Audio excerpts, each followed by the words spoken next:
look at how to graph lines. I'm going to show you three ways to do this: using a table, using something called slope-intercept form, and using Desmos. Let's start with a table. So when I'm using a table, I have nice x values, and you can pick any x values you want. And you're going to get the y values by plugging those x's into the equation. Now, how do you pick what to choose for x? Truly, this is your choice. There are no wrong values to plug in. But as a strategy, 0 is a really nice number to try.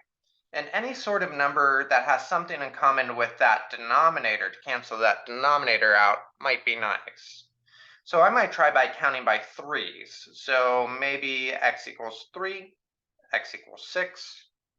And maybe I want to do the same thing with negatives. So -3, -6. To find the corresponding y value, I'm going to plug in for x these x values as we go along. I'm plugging in -6. When I'm multiplying a number like -6 by 2/3, it might help to remember that you could write this as -6/1. You're really multiplying the top and leaving the bottom alone. So 2 times -6 is -12. And on the bottom, I have 3. I still have this +4 on the outside. I'm leaving that alone. -12 divided by 3 is -4. So you have -4 plus 4. That's a value of 0. So one spot that I'm going to have on my graph is at -6, 0. Let's keep going. 2/3. I'm plugging in -3. I'm going to add 4 to this result. Now I'm going to multiply the top. So I have -3 times 2. This is going to give me -6/3 this time. Plus 4.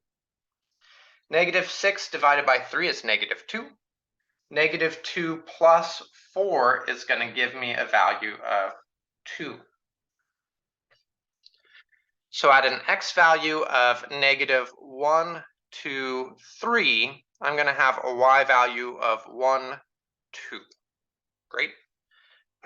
Plugging in 0. And I'm going to do this for all of them. So I'm just setting up that template. And I'm going to plug in any x value I want. I've chosen some pretty nice ones here, though. Plug in 0, 3, and 6. 2/3 times 0 is going to be 0. I have 0 plus 4. That gives me 4.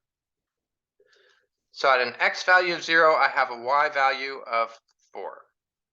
Great. Multiplying this, I have 2 times 3. This is going to give me 6/3 plus 4. So 6/3 is 2. I have 2 plus 4. I have 6. Next fraction. 2 times 6 is 12/3. 12/3 is 4. I have 4 plus 4, or 8. Let's graph these last 2 points. I have 3, 1, 2, 3, and 6 for my y value. It looks like I have 6 as an x value paired with 8 as my y value. And once you have enough of these points, you're going to connect them with a straight line. This line should go on forever in both directions. So I've got something that looks like this. I want this going in the other direction too. Great. So there's my line. When you're drawing your graph by hand, make sure you're labeling this thing So I'm writing y equals 2/3 x plus 4. There's my equation. All right, making a table is usually the longest way to go about graphing though. So if possible, slope-intercept form is pretty quick. Slope-intercept form is y equals m x plus b. The number next to your x is your slope.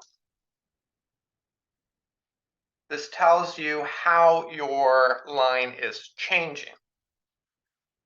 This value b on its own is its y-intercept. So for our equation, y equals 2/3 x plus 4, I have a slope of 2/3, we'll talk about what that means in a second, and a y-intercept of 4. Y-intercept is the starting y.